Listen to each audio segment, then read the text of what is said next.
Halo teman-teman semuanya, perkenalkan saya Cindy Polina Saloho dan teman saya Fasya Arifah Syabila. Kami berdua akan memberikan informasi mengenai carpal tunnel syndrome atau yang lebih dikenal dengan sindrom terowongan carpal. Sindrom terowongan carpal merupakan gangguan yang terjadi pada telapak tangan. Sindrom ini terjadi akibat terjepitnya nervus medianus ketika melewati terowongan carpal.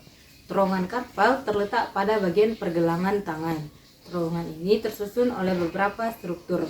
Struktur yang pertama terdiri dari tulang-tulang telapak tangan dan pada bagian atasnya dilapisi oleh ligamen, sehingga pada bagian tengah terbentuk celah yang berbentuk seperti terowongan. Terowongan inilah yang disebut terowongan carpal yang menjadi jalur lewatnya nervus medianus ke telapak tangan.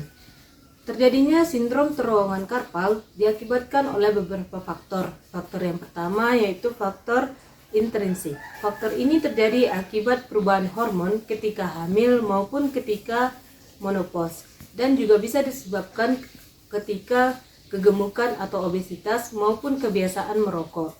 Yang kedua yaitu faktor penggunaan tangan yang berlebihan ketika berolahraga maupun bekerja.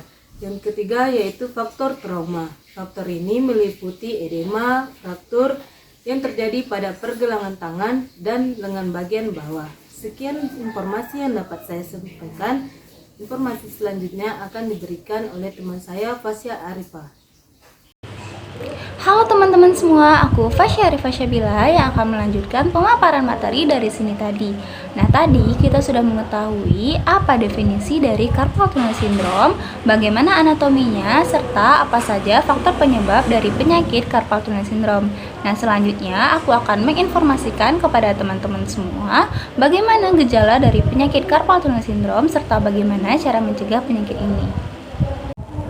Adapun gejala klinis dari carpal tunnel syndrome atau CTS ini menurut Grafton, yang pertama mati rasa, rasa terbakar atau kesemutan di jari-jari dan telapak tangan.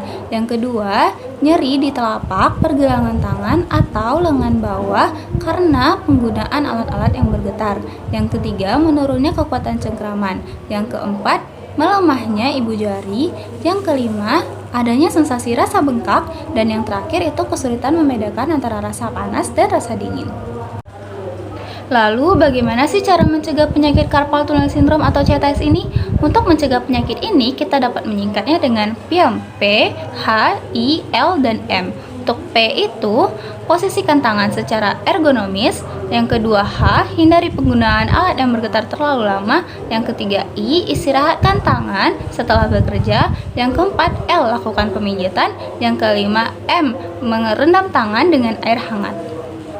Jadi itu ya teman-teman, definisi, anatomi, faktor penyebab, gejala, serta bagaimana cara mencegah dari penyakit CTS ini. Semoga kita semua dihindari dari penyakit ini ya teman-teman. Jangan lupa lakukan PILM agar terhindar dari penyakit carpal tunnel syndrome. Sampai jumpa di materi selanjutnya. Dadah!